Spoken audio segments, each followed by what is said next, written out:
इस चीज के बारे में चर्चा करते हैं तो काफी दुख होता है हम लोग को।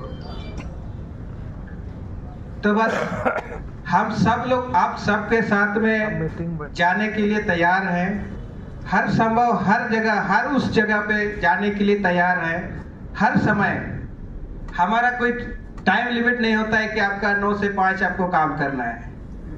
हम लोगों का क्या होता है कि आपको कभी कभी 12 बजे रात को भी काम करना पड़ता है, क्योंकि हम ही एक ऐसा है कि लोगों का सबसे ज्यादा डायरेक्टली रूप से जुड़ा हुए लोग हैं। उन लोगों को हम लोग के प्रति बहुत उम्मीदें हैं, यहाँ तक कि विधायक संसद से ज्यादा हम पर उम्मीदें हैं कि हाँ मुखिया जी हैं तो कुछ करेंगे।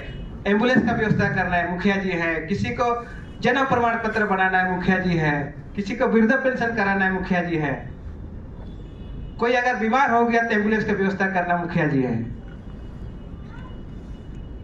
लेकिन उसके एवज में बस हम लोगों को एक ही चीज मिलता है, बस कि हम जो है कि एक अवैतनिक सरकारी कर्मी हैं। करना है कि आपको निर्देश दिया जाता है कि आपको ये चीज समय पर करना है। आपको ये चीज, जैसे कि आज आपको दिया जाता है कि आपको इतना अतिरिक्त में ग्राम सभा करके देना है। आपको ये किया जाता है कि आपका इस लाभुकों को चयन करके दे देना है। लेकिन उसके एवज में जब हम सम्मान की बात करते हैं तो वो एकदम शून्य होता है। तो बस हमारी यही उम्मीद रहेगी आज इस सम्मेलन से, हमारे नए उपिका संयुक्त महोदय से, कि हमारा जो है कि मान सम्मान को यहाँ पर एक उचित रूप से दिया जाए, ताकि हमारी ऊर्जा और इस तरह से बढ़ता जाए। और जो भी हमारे मासिक समीक्षा बैठक हो या कोई अन्य बैठक हो, उसमें अगर जो कर्मी नहीं आते हैं, किसी प्रकार का कोई रिपोर्ट नहीं लाते हैं, तो उन पर भी कार्रवाई करने की कृपा किया जाए। क्योंकि हम एक ऐसे जगह से आते हैं जहां पर जो लाभुक होते हैं वो हमारे ही होते हैं, हमारा परिवार से होते हैं या तो हमारा रिश्तेदार होते हैं। हम ये नहीं चाहेंगे कि जो लाभुक या रिश्तेदार है उसको गलत चीज मिले। कोई चाहेगा क्या उसमें? अगर मेरा बेटा को अगर शिक्षा मिलना है, हम तो नहीं चाहेंगे कि मेरा बेटा को एक गलत शिक्षा मिले। उसके लिए तो उसके पास जाना होगा। अगर हम किसी चीज को बोल रहे हैं कि आपने यहाँ पर जो है कि इसको गलत शिक्षा क्यों दे रहे हैं, और उसके शिकायत जो है कि वरीय पदाधिकारियों को करते हैं, अगर उस पर कार्रवाई नहीं होता है तो आप जाएंगे तो कैसे काम करेगा? फिर बात यही है, शिक्षक भी दूसरे जगह से आते हैं, यहाँ तक कि जो चतुर्थ श्रेणी के कर्मचारी है वो भी दूसरी जगह के हैं। हम ही एक ऐसे हैं जो उसी क्षेत्र के, उसी परिवार से, उसी रिश्तेदार से आते हैं। तो हम लोगों के लिए एक मांग करते हैं कि कम से कम सप्ताह में जो है, जो भी पंचायत स्तरीय कर्मी हैं उन्हें एक दिन पंचायत के लिए दिया जाए। अगर मान लिया उस दिन की बैठक पंचायत के मुखिया द्वारा बुलाया गया है और उसी दिन की बैठक अगर प्रखंड शिक्षा प्रसार पदाधिकारी द्वारा बुलाया जाता है, तो उस चीज का प्राथमिकता को मुखिया को दिया जाना चाहिए। क्योंकि वो जो रिपोर्ट लेते हैं और आपको जो रिपोर्ट मिलता है उसमें जमीन आसमान का अंतर होता है।